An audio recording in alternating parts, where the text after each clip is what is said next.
Hello friends, idli, upma, dosa, chapati இதெல்லாம் சாப்பிட்டு போர் அடிக்குதுன்னா வேறு ஏதாவது ஒரு வித்தியாசமான ஒரு டிஃபன் பண்ணணும், ஆனால் கொஞ்சம் ஈஸியாக பண்ணணும் அப்படின்னா மோர்களி பண்ணலாம். இன்றைக்கி நாம் மோர்களி பண்ணுறது எப்படிங்கிறத பார்க்க போகிறோம். ஒரு 15-20 நிமிஷத்துக்குள்ள ஒரு நல்ல டிஃபன் ரெடி பண்ணுறது எப்படிங்கிறத பார்க்கலாம் வாங்க. இந்த மோர்களிக்கு தொட்டுக்கிறதுக்கு அரைத்து மிளகாய் தூள் ரெசிபி எப்படி பண்ணுறதுன்றதுக்கும் ஒரு வீடியோ போஸ்ட் பண்ணியிருக்கேன். அதையும் மறக்காமல் பாருங்கள். இது ரெண்டும் பண்ணுறதுக்கு சேர்த்து ஒரு 20 நிமிஷம் மேலே ஆகாது. ட்ரை பண்ணி பார்த்துட்டு உங்கள் ஃபீட்பேக் சஜஷன்ஸை கீழே காமெண்ட் செக்ஷனில் போடுங்க.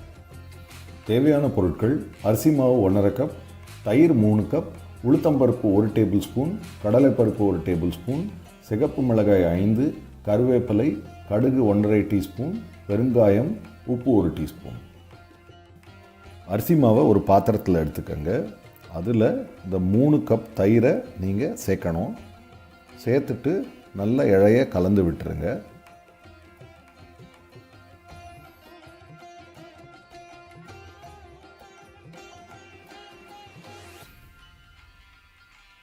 இப்போ ஒரு வாணலில் கொஞ்சோண்டு எண்ணெய் எடுத்து அதில் கடுகு, உளுத்தம்பருப்பு, கடலைப்பருப்பு மற்றும் சிகப்பு மிளகாய் எடுத்துக்கங்க. இதில் இப்போ பெருங்காய பொடியும் சேர்த்துருங்க.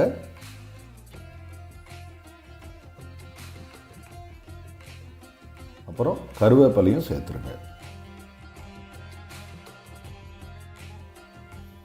இப்போ இந்த வாணலில் நம்ம ஏற்கனவே கரைச்சி வச்சுருக்கிற அரிசி மாவு தயிரை எடுத்து ஊற்றுங்க. இப்போ இதில் கொஞ்சம் நாம் இப்போ தண்ணி சேர்க்க போகிறோம். தண்ணி சேர்த்ததுக்கப்புறம் அது இந்த பதத்தில் இருக்கான்றதை நீங்கள் பார்த்துக்கணும்.